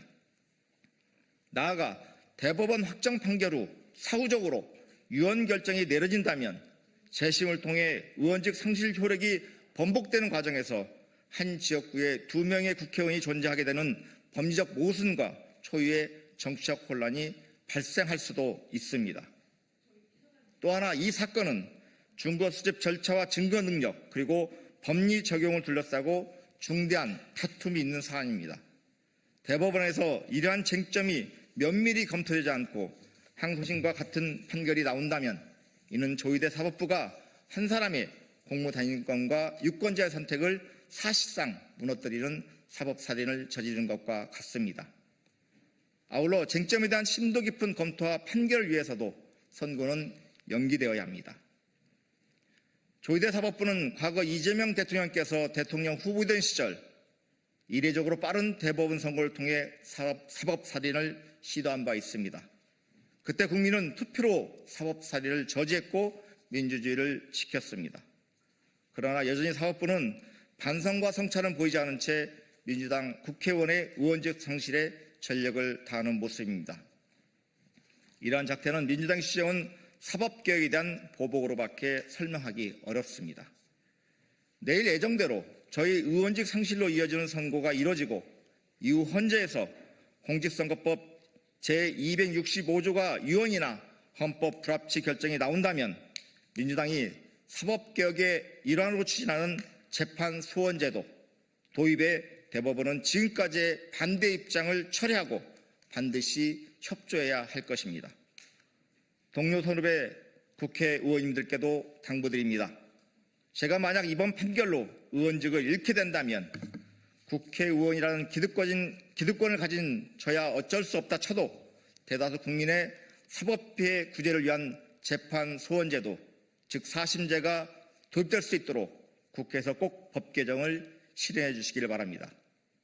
제가 희생양이 되더라도 그 과정이 사법개혁에 조그마한 디딤돌이 될 수 있다면 민주주의와 인권을 위해 저는 기꺼이 받아들이고 국민의 한 사람으로 돌아가겠습니다. 국민의 한 사람으로 돌아가서 이재명 정부의 성공과 민주당의 지방선거 승리를 위해 백의종견하겠습니다. 감사합니다. 안녕하십니까. 조국혁신당 원내대변인 백선희입니다. 장동혁의 이기는 변화는 이름만 바꿔 국민을 이겨먹겠다는 뻔뻔한 선전포고입니다. 국민의힘 장동혁 대표가 오늘 이기는 변화라는 간판을 내걸고 당 쇄신안을 발표했습니다. 그러나 뚜껑을 열어보니 그 안에 국민은 없었습니다. 오직 자신들의 정치적 생존을 위해 국민과 싸워 이겨 먹겠다는 오만과 독선만 가득할 뿐입니다.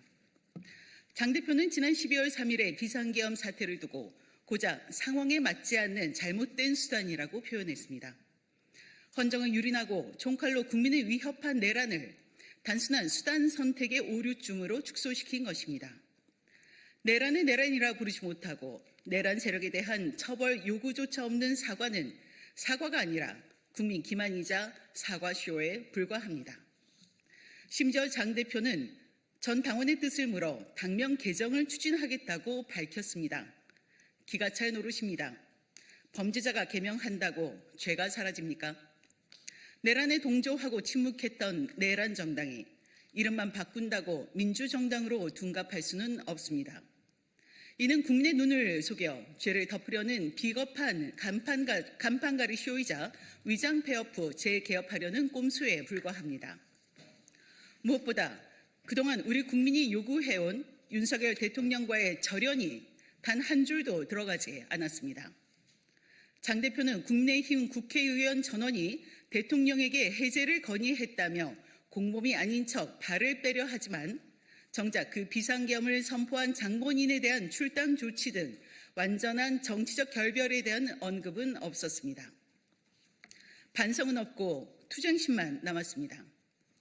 장동혁 대표가 말하는 이기는 변화의 본질은 명확합니다. 국민에게 사죄하고 환골탈퇴하여 신뢰를 얻는 승리가 아니라 이름만 바뀐 보장지 뒤에 숨어 헌정 파괴 공범인 윤석열 대통령을 끝까지 지키며 국민의 심판과 싸워 이겨먹겠다는 대국민 선전포고입니다. 과거의 일들은 사법부와 역사에 맡기자라는 말로 어물쩍 넘어갈 수는 없습니다. 국민을 이기려 드는 정치 세력에게 미래는 없습니다. 간판을 바꿔 달고 윤심을 지키려는 간판의 변화는 결국 국민에게 철저히 버림받는 실패한 변화로 귀결될 것임을 명심해야 할 것입니다. 오늘 장동혁 대표의 기자회견은 역설적으로 이번 지방선거에서 국민의힘이 왜 이 땅에서 완전히 사라져야 하는지를 만천하에 증명한 것입니다. 내란을 옹호하고 국민을 기만하는 세력에게 더 이상의 기회는 없습니다. 조국혁신당은 다가오는 지방선거가 내란 세력 완전 퇴출의 결정적 심판대가 되도록 한 채 타협 없이 단호하게 싸워갈 것입니다. 감사합니다.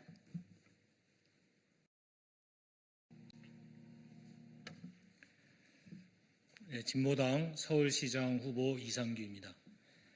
미국 백악관이 덴마크령 그린랜드 획득을 위해 군사력 사용을 포함한 모든 옵션을 검토하고 있다고 공식 성명을 냈습니다. 이에 유럽은 7개국 긴급 성명, 북유럽 외무장관 연대 성명을 잇따라 발표하여 미국의 시도에 맞서겠다는 의지를 천명했습니다. 그린란드 사안을 결정하는 주체는 오직 덴마크와 그린란드뿐.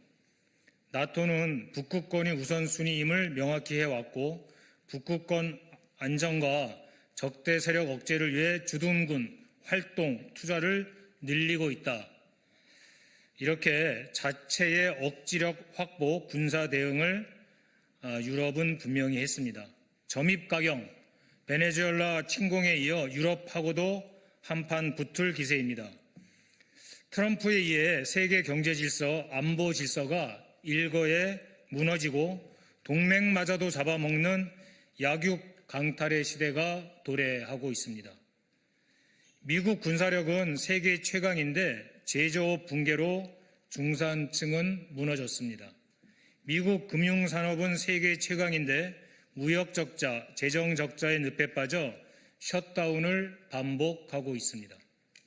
미국의 선택은 관세 약탈과 군사 침략에 의한 경제 회복입니다. 국제 무대에서 혈맹, 전략적 동맹 같은 개념이 신기루가 되어가는 시대에 주권 국가로서 대한민국 위상 정립을 할 때입니다. 미국 일변도에서 벗어나 전면적 다자 외교와 자주 국방, 중충적 산업 생태계를 구축해야 합니다. 전시 작전권 환수는 물론 주한미군 G협정의 전면 개정도 필요합니다. 트럼프의 군사 침략을 방관, 비호하는 일부 인사들 언행은 일종의 신호일 수 있습니다. 6월 지방선거를 앞두고 극우 폭력 선동과 정쟁화, 갈등의 격화는 불법 계엄과 내란을 주도한 세력의 노림수입니다. 기회만 되면 바로 하는 극우 선동에 단호한 대처, 국민 통합이 필요합니다. 감사합니다.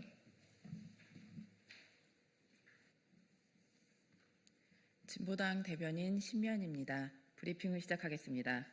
젠틀모터스 템버린스 주 70시간 이상 노동하는 제2 런베뮤 사태는 안 된다.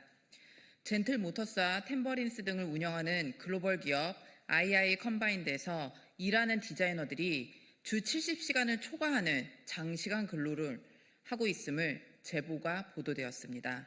화려한 브랜드, 고속 성장의 기업 이미지 뒤에 또다시 노동자들의 열정과 노동력을 갈아놓고 있는 현실이 참담합니다. 회사는 재량 근로제를 이유로 보상 휴가나 수당을 지급하지 않았지만 현장에서 재량 근로제는 무용지물이었습니다. 2달 동안 이틀을 제외하고 매일 야근하거나 새벽까지 일하고도 다음날 9시 출근을 강요하는 것이 재량 근무입니까? 그럼에도 사측은 노동자들의 과로는 허위 주장이며 노동부 가이드를 준수했다고 주장합니다. 일주일 정도 단기 야근 정도의 수준이었다는 사측의 주장은 노동자의 제보와는 천양지차입니다. 그동안 과로사를 저질러온 쿠팡이나 런베뮤와 똑같은 주장입니다. 해당 기업은 매년 2천억 원 이상의 매출을 증가하며 1조 원을 앞두고 있는 기업입니다. 기업 성장을 위해 노동력과 열정을 바친 청년들에게 정당한 보상은커녕 과로와 공짜 노동으로 답하는 기업들은 반드시 처벌해야 합니다. 고용노동부가 해당 기업에 즉각 기획 근로감독을 착수한 것은 다행입니다. 이번 감독이 해당 기업뿐만 아니라 기업의 책임 회피, 근로조건을 악용하는 구조적 문제를 바로잡고 강력한 규제의 출발점이 되기를 바랍니다. 얼빠진 사자 명예훼손, 위안부 혐오 시위, 위안부 피해자 보호법 통과로 해결해야 합니다. 6일 전국을 돌며 이른바 위안부 모욕 챌린지를 일삼아온 구구단체 대표 등 4명이 경찰에 지시법 위반과 재물손괴, 명예훼손 혐의로 입건돼 수사를 받게 되었습니다. 그러나 당장 명예훼손은 특정 개인을 대상으로 하는 범죄인 만큼 소녀상과 같은 상징물에 대한 모욕 훼손으로는 처벌이 어렵다는 해석이 나오는 상황입니다. 일본군 성노예제 역사부정, 피해자에 대한 명예훼손과 모욕, 소녀상 테러를 막을 수 있는 일제하 일본군 위안부 피해자에 대한 보호 지원 및 기념사업 등을 관한 법률이 이미 국회에 발의되었으며 위안부 피해자들과 시민사회 단체들은 법안 통과를 강력히 촉구해 왔습니다. 이재명 대통령도 위안부 혐오 시위에 대해 얼빠진 사자 명예훼손이라고 하지 않았습니까? 맞습니다. 극우단체들의 위안부 역사 왜곡과 소녀상 테러는 얼빠진 사자 명예훼손이며 식민지배 불법성과 폭력성을 지우는 일본 옹호 행위입니다. 국제사회가 인정한 반인도적 범죄를 부정하는 행위이며 동시에 피해자의 존엄과 명예를 짓밟는 제2차 가해이자 혐오와 분열을 조장하는 극우정치 행위입니다. 처벌해야 할 이유는 너무나 분명합니다. 이번 사건이 개별 수사와 처벌을 넘어 역사 부정, 혐오 선동 단체들을 규제하는 출발이 되어야 하며 위안부 피해자 보호법의 조속한 통과로 이어져야 할 것입니다. 감사합니다.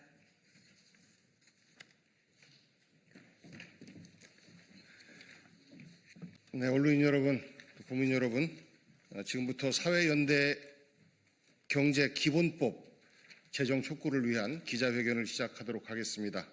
먼저 오늘 참석하신 분들 소개 올리겠습니다. 제 오른쪽부터 김보라 안성시장님 함께 하셨습니다. 경창수 더불어민주당 경기도당 사회적경제위원장님 참석하셨습니다. 조주연 더불어민주당 정책위 부의장님 참석하셨습니다. 안정희 도시재생주거환경시민연대 상임대표님 함께하셨습니다. 이회수 더불어민주당 국가균형성장특위 부위원장님 참석하셨습니다. 이의영 사회연대경제 분권연대 공동대표님 함께하셨습니다. 사회적 경제 활성화 전국 네트워크 대표도 함께하고 계십니다. 그리고 양정숙 전 국회의원이시며 저희 연대의 법률 자문을 맡고 계신 분 양정숙 의원님 함께하고 계십니다. 저희가 작년도에 기자회견을 하고 그리고 저희 전국회의를 출범을 하면서 2025년도 내에 사회연대경제 기본법을 반드시 제정하겠다라고 국민 여러분들께 약속드린 바 있습니다. 하지만 여러 가지 사정상 아직까지 국회에서 첫 발을 떼지 못하고 있는 모습에 저는 더불어민주당 사회적경제위원장으로서 매우 답답하고 또 송구스러운 마음입니다. 그래서 올 상반기 중으로는 반드시 사회연대경제 기본법 제정이 되어야 한다라는 저희들의 의지와 또 국민 여러분들의 응원을 부탁드리고자 오늘의 기자회견을 준비하게 되었습니다. 예정된 기자회견문을 낭독드리겠습니다. 존경하는 국민 여러분, 저희는 오늘 대한민국이 직면한 복합적 위기를 극복하고 대전환을 통한 도약의 출발점에 서기 위해 이 자리에 섰습니다. 무너진 민생과 공동체를 회복하고 지속 가능한 성장의 새로운 길을 열기 위해 사회연대 경제기본법의 조속한 제정이 필요합니다. 지난 윤석열 정부와 내란 사태는 우리 사회에 누적된 양극화와 불평등, 지역 소멸과 공동체 붕괴의 현실을 적나라하게 드러냈습니다. 이제 국가가 책임지고 해결하지 않으면 안 되는 구조적 위기 상황입니다. 수도권 중심 성장에서 지방주도 성장으로, 소수만의 성장에서 모두의 성장으로, 불안정한 성장에서 안전하고 지속 가능한 성장으로 전환해야 합니다. 이러한 전환의 중심에 국민 누구나 인간다운 삶의 조건을 보장받는 기본사회가 있으며 기본사회로 나아가기 위한 핵심 경제적 토대가 바로 사회연대 경제입니다.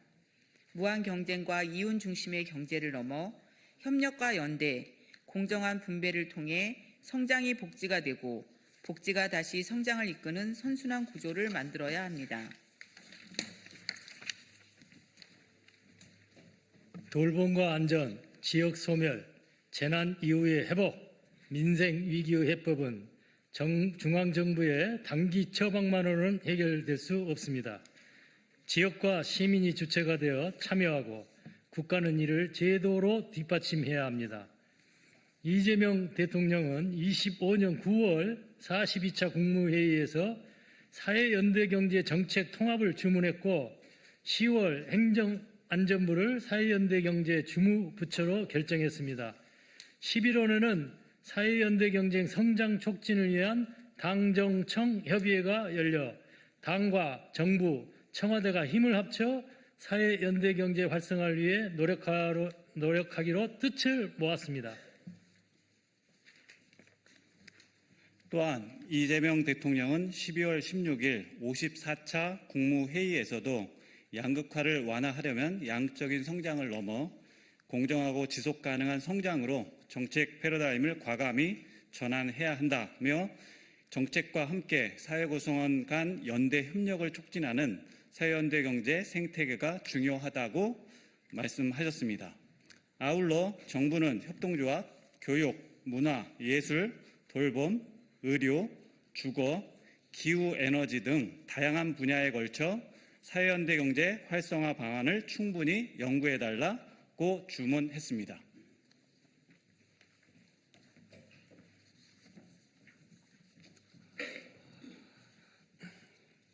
국제사회 역시 사회연대 경제를 미래경제의 표준으로 받아들이고 있습니다. 유엔은 사회연대 경제를 지속가능 발전을 위한 핵심 전략으로 공식화했으며 OECD와 ILO도 불평등의 기후 위기에 대응하는 인간 중심 경제 모델로 제시하고 있습니다. 이제 사회연대 경제 기본법이 필요합니다. 사회연대 경제 기본법은 이재명 대통령께서 신년사에서 말씀하신 대전환을 통한 대도약의 원년을 실질적으로 뒷받침하는 핵심적인 수단입니다.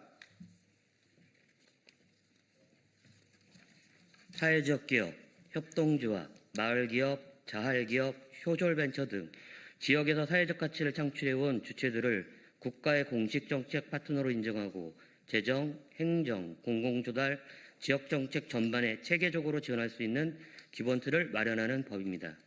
이는 공동체 회복과 지역균형 발전을 국가 책임 행정으로 제도화하는 과정이기도 합니다. 사회연대 경제기본법 제정은 국제적 흐름에 부응할 뿐 아니라 대한민국의 지속가능한 성장과 공동체 회복을 선도하는 국가로 나아가기 위한 필수 과정입니다. 이제 국회가 이 전환을 앞당겨야 합니다. 사회연대 경제기본법은 이념의 문제가 아니라 민생과 안전, 회복과 도약의 문제입니다. 이 기본법을 통해 지역에서 일자리가 만들어지고 주민들이 연대하며 취약계층이 자립하는 구조를 제도적으로 구축해야 합니다. 이는 행정과 지역, 시민이 함께 만들어가는 실질적인 민생 회복이자 대한민국 대전환의 출발점이 될 것입니다. 경제는 다시 사람을 중심에 두어야 합니다. 기회는 공정해야 하고 성장은 모두의 것이어야 합니다. 국민 여러분, 사회연대 경제기본법은 무너진 공동체를 다시 세우고 국가가 국민의 삶을 끝까지 책임지겠다는 새로운 사회적 약속입니다. 지금 이 전환을 시작하지 않는다면 대도약의 기회는 다시 오기 어렵습니다.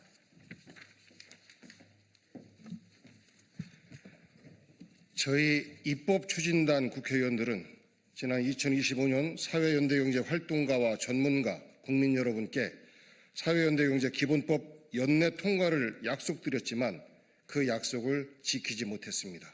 송구합니다. 새해를 맞은 지금 저희는 계류 중인 사회연대경제 기본법의 조속한 심의와 본회의 통과를 위해 모든 노력을 다하겠습니다. 전국의 사회연대경제 관계자 여러분들도 위기에 강한 대한민국과 지속가능한 대한민국을 만들기 위한 국가적 과제로서 기본법을 조속히 제정할 수 있도록 힘을 모아 주십시오. 10년 넘게 법 제정을 기다려온 우리의 수원이 반드시 올 상반기 내 꼭 이루어지도록 각자의 자리에서 역할을 다해 주시길 부탁드립니다. 사회연대경제 기본법 꼭 제정하겠습니다. 감사합니다. 이상으로 계획된 회견문 낭독을 다 드렸고요. 회견문에서 나오는 것처럼 정부와 행정부는 준비가 되어가고 있는데 정작 국회는 아직 제 역할을 다하지 못하고 있습니다. 그것이 현재의 현 주소입니다. 최선을 다해서 노력하겠습니다. 자세한 말씀은 추가적으로 백브리핑에서 말씀드리도록 하겠습니다. 감사합니다.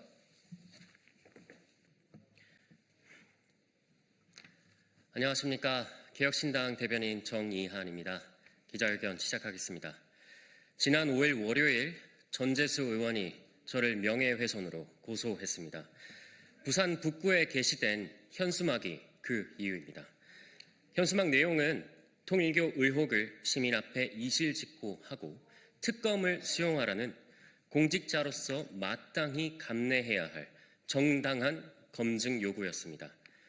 공직자가 자신을 향한 의혹에 대해 해명을 요구받는 것은 민주주의 사회에서 마땅히 감내해야 할 검증의 과정입니다.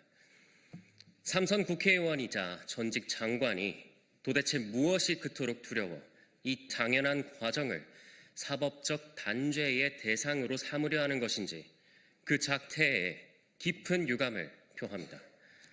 본인이 진정 결백하다면 변명 뒤에 숨을 것이 아니라 오히려 특검보다 더한 검증도 받겠다고 천명하는 것이 진정한 지도자의 품격일 것입니다. 그러나 전 의원은 특검 대신 고소장을 선택했습니다. 정당한 질문을 법적 대응으로 틀어막으려는 그 초조함은 역설적으로 본인의 결백을 스스로 확신하지 못하고 있다는 두려움의 방증으로밖에 보이지 않습니다. 부산은 큰 도시입니다. 부산의 지도자가 되려는 자는 330만 시민의 질타와 의혹 제기까지도 폭넓게 안을 수 있어야 합니다. 정당한 비판조차 수용하지 못해 사법기관 뒤로 숨는 작은 리더십으로는 결코 부산의 큰 미래를 도모할 수 없습니다. 전재수 의원, 도망친 곳에 낙원은 없습니다. 지금이라도 이성을 되찾고 즉시 특검 수용을 하십시오. 고소장으로 입 그만 막고 공정한 수사를 통해 국민 앞에서 그 결백을 증명하십시오. 저는 권력 뒤에 숨어 호가호위하는 당신의 비겁한 정치에 맞서 싸우겠습니다. 부산 시민의 자존심을 걸고 당신의 오만함이 깨지는 그날까지 저는 끝까지 싸우겠습니다. 감사합니다.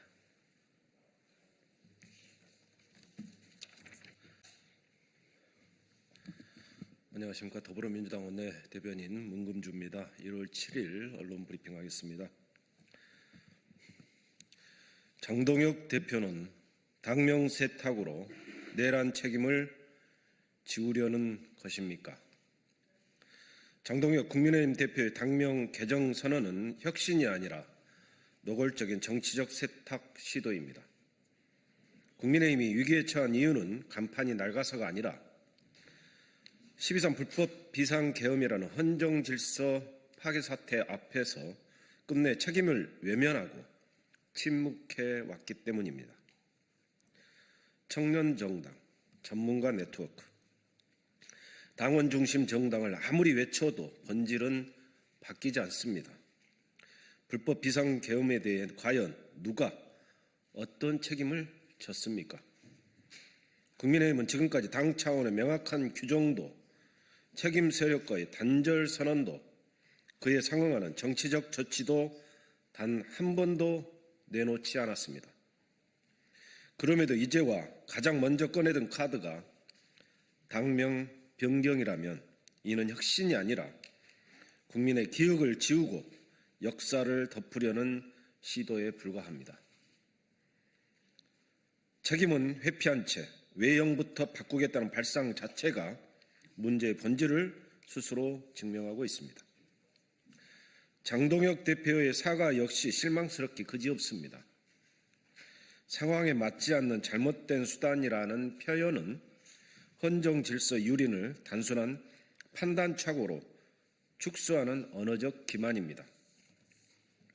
이는 사과가 아니라 책임 회피이며 반성이 아니라 계산된 면피에 지나지 않습니다. 국민의힘은 여전히 내란의 책임을 명확히 묻지 않았고 내란을 옹호하거나 방조한 정치 세력과도 단절하지 않았습니다. 그런 상태에서 추진하는 당명 개정과 당원 투표 확대는 죄를 인정하지 않은 채 형량 감경만 노리는 정치적 술수일 뿐입니다. 국민은 더 이상 속지 않습니다. 이름을 바꾼다고 정당의 죄가 사라지지 않고 구호를 갈아 끼운다고 헌정 파괴의 책임이 지워지지 않습니다. 국민의힘이 진정으로 새로워지고자 한다면 가장 먼저 해야 할 일은 간판 교체가 아니라 내란에 대한 분명한 책임 인정과 정치적 단죄입니다. 그것이 없다면 이번 장동혁 대표의 선언은 혁신이 아니라 역사 앞에서 또 한 번의 비겁한 도주로 기억될 것입니다. 이상입니다. 감사합니다. 윤리가 안 보이는 국민의힘 중앙윤리위원회, 국민 눈높이에 맞는 인사로 자정을 촉구합니다. 국민의힘이 수많은 데에 출범시킨 중앙윤리위원회가 출범과 동시에 윤리를 찾겠다는 존재 이유를 스스로 부정하고 있습니다. 우여곡절 끝에 임명된 윤민우 신임 중앙윤리위원장의 면면을 보면 과연 국민의힘이 윤리라는 단어의 뜻은 알고 있는지 의심됩니다. 이번 인사로 국민의힘 중앙윤리위원회가 당의 도덕적 기준을 세우는 곳이 아니라 특정인을 옹호하고 정적을 제거하기 위한 저질 정치 공작소임이 드러났습니다. 그간 윤민우 윤리위원장이 내뱉은 발언들은 거의 배설에 가깝습니다. 국민의 정치 참여를 주사파에 의한 하이제킹, 유사가족이라고 폄훼했습니다. 또한 김건희에 대한 정당한 비판을 사회적 지위에 대한 질투와 시기심으로 치부했습니다. 이런 비상식적 생각을 가진 인사가 어떻게 당 전체의 윤리기강을 확립하고 판단할 수 있는지 묻지 않을 수 없습니다. 더욱 경악스러운 점은 윤 위원장이 중국의 총선 개입이라는 부정선거 음모론에 동조해왔다는 점입니다. 민주주의의 근간인 선거의 정당성을 흔들고 헌법기관인 중앙선거관리위원회의 신뢰를 무너뜨리는 음모론을 옹호하는 자가 공당의 윤리위원장을 맡는다는 것 자체가 대한민국 정당 민주주의의 후퇴입니다. 국민의힘은 정령 상식적인 길을 포기하고 음모론자들과 함께하는 극우의 길로 가기로 한 것입니까? 김건희 용비 어천가를 부르는 윤 위원장을 앉힌 의도는 오직 당권에 반대하는 세력들을 제거하기 위한 답정너 인사로밖에 보이지 않습니다. 중앙윤리위원회 구성 직후 위원 3명 사퇴는 국민의힘 내부에서도 이번 인사가 얼마나 저질적인지 스스로 증명하고 있는 것입니다. 국민의힘 중앙윤리위원회는 윤리를 세우기 위한 공식 기구가 아닌 당권에 반대하는 세력들을 제거하는 도구로 전락했습니다. 윤리라는 이름을 모욕하고 민주주의를 훼손하는 정당의 말미는 국민의 엄중한 심판만 남는다는 점을 명심하기 바랍니다. 네, 이상입니다. 안녕하십니까. 저희는 이번 더불어민주당 최고위원 보궐선거에 출마한 기호 2번 문정복 의원입니다. 옆에는 이성윤 의원님이십니다. 오늘 저희가 기자회견을 한 것은 지구당 부활이라는 주제를 가지고 기자회견을 합니다.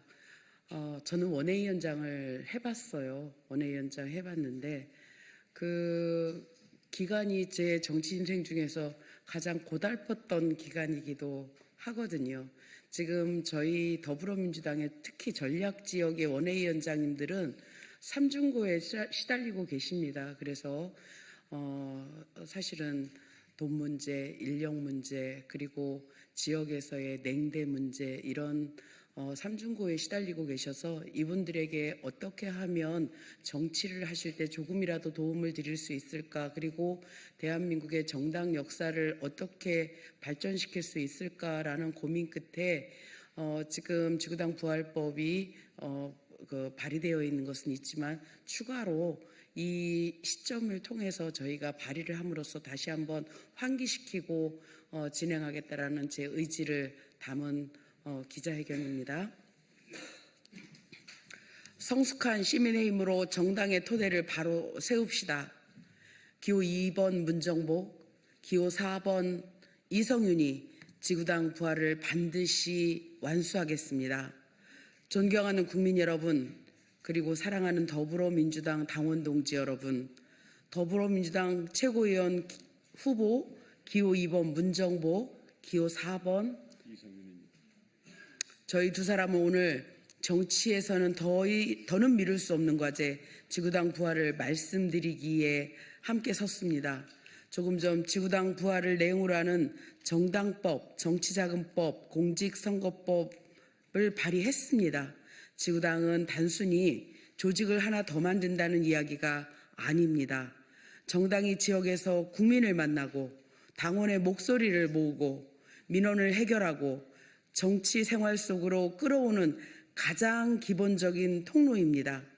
그런데 우리는 2004년에 지구당을 없앴습니다. 한나라당의 대선 불법 자금, 이른바 차떼기 사건 이후 정치 혐오가 커졌고 돈 정치를 끊자는 명분으로 지구당이 폐지되었습니다. 당시 취지는 이해합니다. 하지만 결과적으로 지난 20년 동안 정당과 지역 주민을 잇는 제도적 연결고리가 약해졌습니다.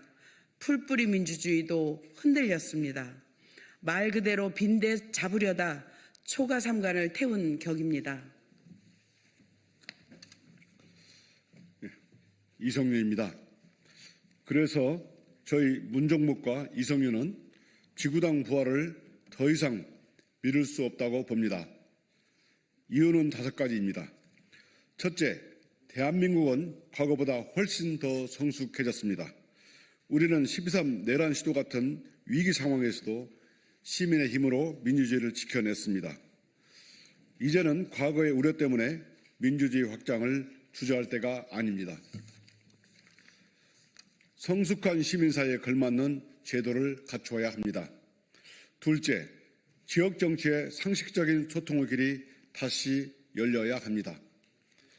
지금 구조로는 정당이 지역에서 365일 제대로 움직이기가 어렵습니다. 선거 때만 바빠지고 평소에는 주민과 만나는 제도적 접점이 너무 좁습니다. 정당은 선거용 조직이 아니라 주민의 삶 속에서 일하는 조직이어야 합니다. 지구당은 이런 걸 가능하게 하는 생활 정치의 기본입니다. 셋째, 원외위원장들의 기울어진 운동장을 바로 잡아야 합니다. 현역 의원은 사무실도 있고 인력도 있고 제도적 기반도 있습니다. 그런데 원외위원장은 어떻습니까? 사무실도 인력도 없이 지역을 뛰어야 합니다. 지역 주민 만나서 민원 듣는 게 당연한 활동인데도 제도 밖으로 밀려나 잠재적 불법처럼 취급받는 현실입니다. 이건 정상적인 정당 정치가 아니라 최소한의 실무 인력을 두고 합법적이고 투명하게 활동할 수 있는 지구당이 필요합니다. 넷째, 지구당은 해외에서도 시행 중입니다. 영국, 독일, 일본을 봐도 정당은 지역 단위 조직으로 상시 활동하고 있습니다. 지역에서 당원이 참여하고 의견이 모이고 후보와 정책이 자라납니다. 우리만 예로 남아있을 이유가 없습니다. 다섯째, 이번 지구당 부활은 과거로 돌아가는 것이 아닙니다. 우리는 과거의 실패를 교훈 삼아서 투명한 지구당을 만들겠습니다. 회계는 공시를 의무화해서 투명하게 하겠습니다. 기부와 특별당비도 상한을 두고 우회 통로를 막겠습니다. 문제가 생기면 강하게 책임을 묻겠습니다. 조직은 슬림하게, 기능은 본질에 집중하도록 하겠습니다. 돈 먹는 하마가 아니라 민심을 담는 그릇으로 만들겠습니다. 존경하는 당원 동지 여러분, 그리고 국민 여러분, 저희 기호 2번 문정복, 기호 4번 이성윤은 이번 최고위원 선거에서 지구당 부활을 핵심 공약으로 반드시 실현하겠습니다. 원외위원장들의 헌신이 개인 희생으로만 남지 않도록 제도로 보답하겠습니다. 당원이 주인되는 민주당, 지역에서 숨쉬는 민주당을 만들겠습니다. 성숙한 시민의 힘으로 지켜낸 대한민국 민주주의, 이제 정당의 기초부터 바로 세워나가겠습니다. 그 길의 맨 앞에 저희 두 사람이 서겠습니다. 감사합니다. 2026년 1월 7일 더불어민주당 최고위원 후보 기호 2번 문정복, 기호 4번 이성윤. 한 말씀만 더 드리겠습니다. 저희 당에서는 이 지구당 부활법을 일명 허대만법이라고 부릅니다. 험지에서 전략지역에서 정치를 하시다가 지구당 부활을 주장하시다가 결국은 끝내 좋은 세상을 보지 못하고 자꾸 하신 고 허대만 위원장님의 유지를 받들어서 저희가 지구당 부활을 당에서 당론으로 약속을 했습니다. 그런데 이 지구당 부활이 정당법이 정개특위에서 다뤄지는 문제여서 정개특위의 구조가 6대6 동수이다 보니 쉽지 않았습니다. 그래서 저희는 그 약속을 최고위원이 된다라고 하면 그 약속을 좀 지켜드리고 싶습니다. 적어도 정개특위에서 불발이 되더라도 행안위에서 직접적으로 논의를 해서 이 지구당 부활을 살려내는 것을 저희가 당론으로 좀 다시 추진할 수 있도록 최선을 다해서 노력할 것을 약속드립니다. 하늘에 계신 고 허대만 위원장님의 유지를 받드는 일을 저희가 하도록 하겠습니다. 고맙습니다.